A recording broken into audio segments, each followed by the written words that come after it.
जब संघ सरकार से पैसा लेता ही नहीं तो रजिस्ट्रेशन की क्या जरूरत। रजिस्ट्रेशन के सवाल पर यह कहना था मोहन भागवत का। लेकिन अगर संघ सरकार से पैसे नहीं लेता है तो लेता कहां से है। दिल्ली के झंडे वालान जैसी जगह पर 4 एकड़ का कॉम्प्लेक्स, 3 12 मंजिला टावर्स, 300 कमरे, एक अस्पताल, एक हनुमान मंदिर, रेजिडेंशियल क्वार्टर्स कैसे बन गया? दक्षिणा से।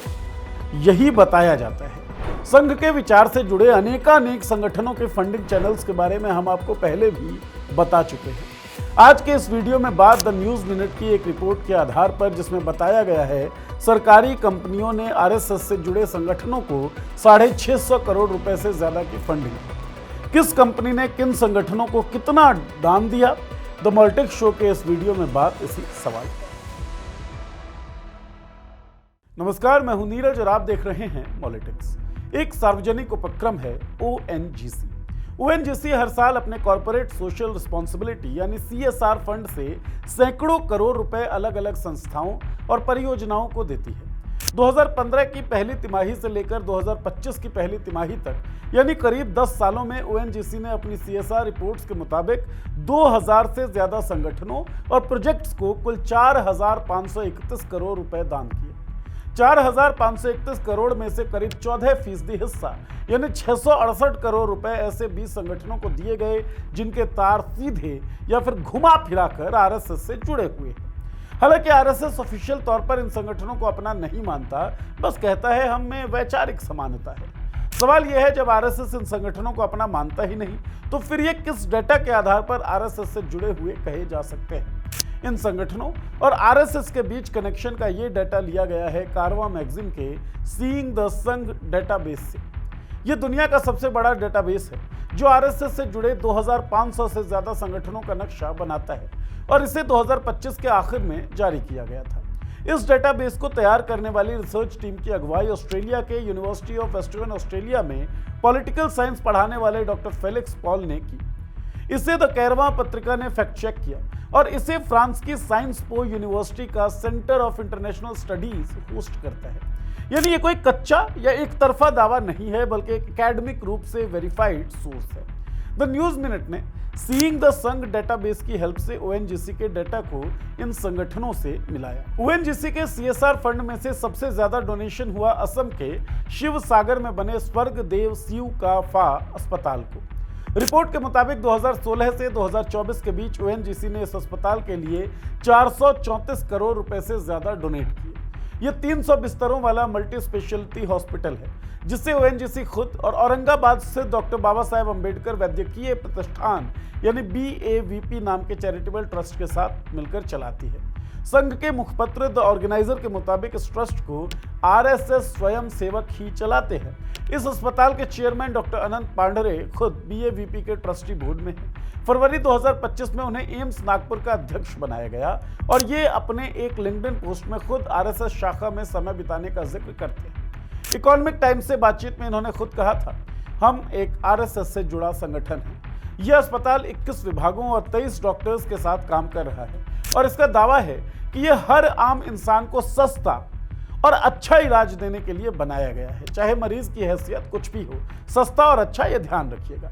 लेकिन अस्पताल के टैरिफ कार्ड को देखें तो पता चला कि जनरल वार्ड की एक बेड की करीब 800 रुपए का है, जबकि सेमी कैबिन, कैबिन और स्वीट की कीमत 2000 से 5500 रुपए तक है।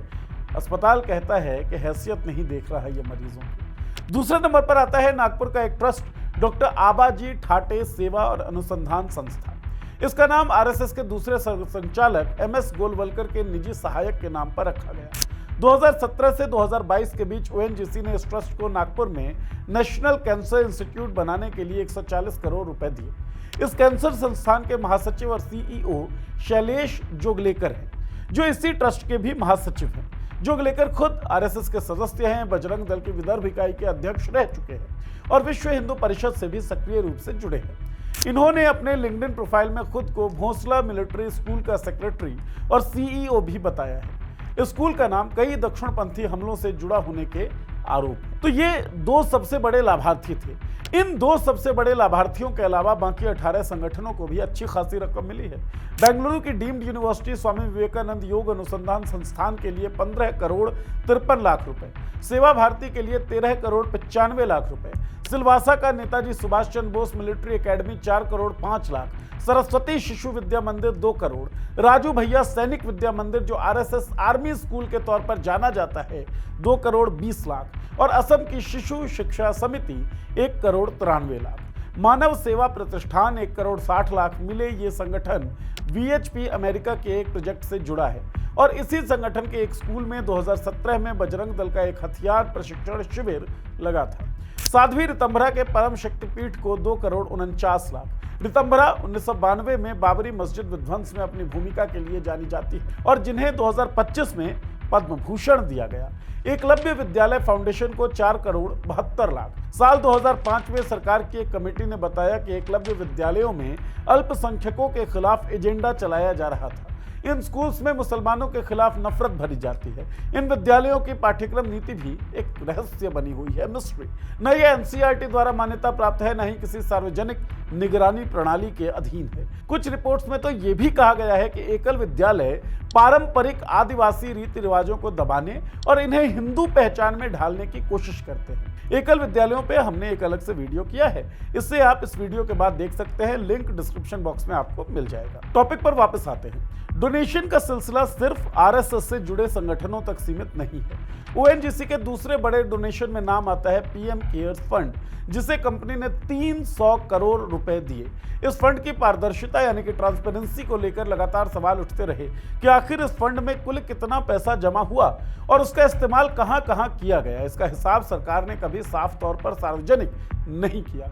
ओएनजीसी समेत 5 सरकारी तेल कंपनियों, Indian oil corporation, Hindustan petroleum, Bharat petroleum और ऑयल इंडिया लिमिटेड ने मिलकर सरदार वल्लभ भाई पटेल की प्रतिमा निर्माण के लिए करीब 146 करोड़ रुपए दिए, जिनमें अकेले ओएनजीसी ने 2016 से 2019 के बीच करीब 100 करोड़ रुपए सरदार वल्लभ भाई पटेल राष्ट्रीय एकता ट्रस्ट को दिए। सवाल यह है कि आखिर एक सरकारी तेल कंपनी के फैसले इस दिशा में क्यों मुड़ते चले गए। इसका जवाब तब मिलता है जब हम ओएनजीसी के बोर्ड और उसकी सीएसआर कमेटी में बैठे लोगों को देखें। पिछले कुछ सालों में यह देखा गया है कि जो लोग बीजेपी से करीबी तौर पर जुड़े रहे, वही लोग ओएनजीसी की बोर्ड और उसकी सीएसआर कमेटी में अहम पदों पर बैठे रहे। 2017 में बीजेपी सांसद और पार्टी प्रवक्ता संबित पात्रा को 3 साल के लिए ओएनजीसी बोर्ड का नॉन ऑफिशियल डायरेक्टर नियुक्त किया गया। इस नियुक्ति पर उस वक्त भी सवाल उठे थे। आरोप लगाया था कि ओएनजीसी ने इस नियुक्ति में सही प्रक्रिया का पालन नहीं किया। इसी तरह रीना जेटली, जिन्होंने हाल ही में ओएनजीसी बोर्ड में स्वतंत्र निदेशक के तौर पर 4 साल का अपना कार्यकाल पूरा किया, वे 2021 से 2026 तक कंपनी की सीएसआर कमेटी की मुखिया रही। नियुक्ति के वक्त रीना जेटली बीजेपी की पंजाब राज्य महिला मोर्चा की अध्यक्ष थी और 2024 में वो बीजेपी की पंजाब इकाई की राज्य सचिव भी रही। पश्चिम बंगाल के बीजेपी नेता श्याम चंद्र घोष को भी 2021 के आखिर में ओएनजीसी में स्वतंत्र निदेशक नियुक्त किया गया। यानी जिस कंपनी के हाथ में यह तय करने की ताकत है कि करोड़ों रुपए किस संगठन को जाएं, उसी कंपनी के फैसले लेने वाली कुर्सियों पर सत्तारूढ़ पार्टी से सीधे जुड़े लोग बैठे रहे। इसे इत्तेफाक कहना मुश्किल है। इन तेल कंपनियों की हिपोक्रेसी देखिए।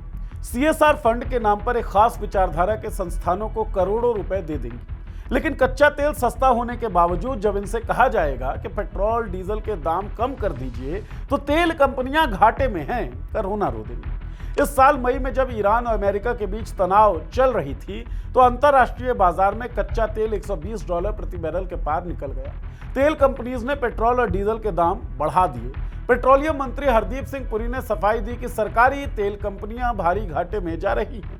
जुलाई की शुरुआत में उन्होंने बताया कि अप्रैल से जून 2026 के बीच यानी सिर्फ 3 महीनों में पेट्रोल, डीजल और घरेलू एलपीजी की लागत से कम कीमत पर बेचने की वजह से सरकारी तेल कंपनीज को कुल 74,781 करोड़ रुपए का नुकसान हुआ।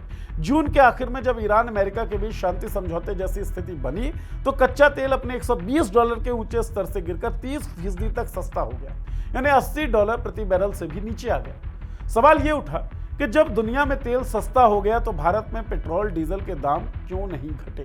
इसका जवाब आया कि उन्होंने महंगे दाम पर जो स्टॉक खरीद रखा था, वो अभी खत्म नहीं हुआ है, इसलिए राहत तुरंत नहीं दी जा सकती।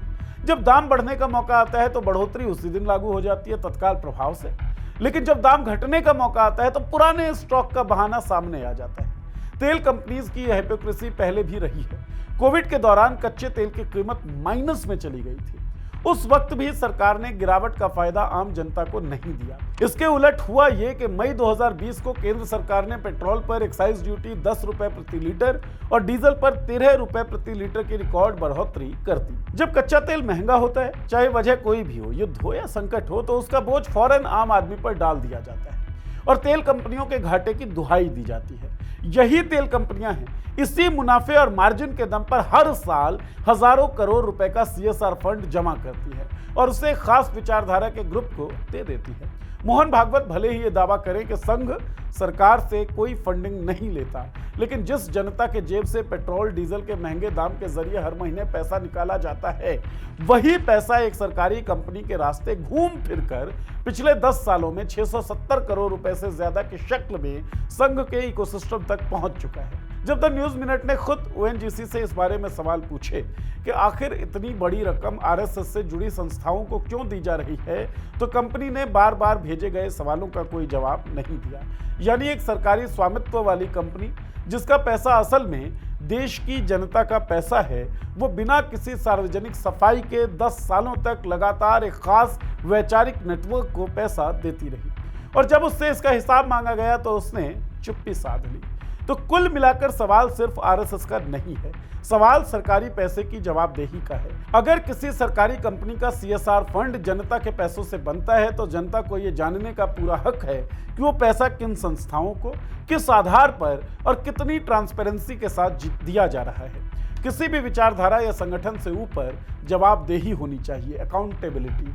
लेकिन accountability is the only thing या द बिगेस्ट थिंग जो मिसिंग है हमारे पूरे सिस्टम से। अकाउंटेबिलिटी के सवाल को उठाना पड़ेगा, हम उठाते रहेंगे, आपको हमारा साथ देना होगा। इसके लिए हमें आपके सहयोग की ज़रूरत है। सहयोग कैसे करेंगे? वीडियो शेयर करिए, अपने अपने प्लेटफॉर्म पे इस वीडियो को लगाइए ताकि जानकारी और अवेयरनेस बढ़ सके। चैनल को सब्सक्राइब कर लीजिए, बेल का आइकन दबा दीजिए ताकि हमारे वीडियोज़ के नोटिफिकेशंस आपको मिलती रहें। शुक्रिया।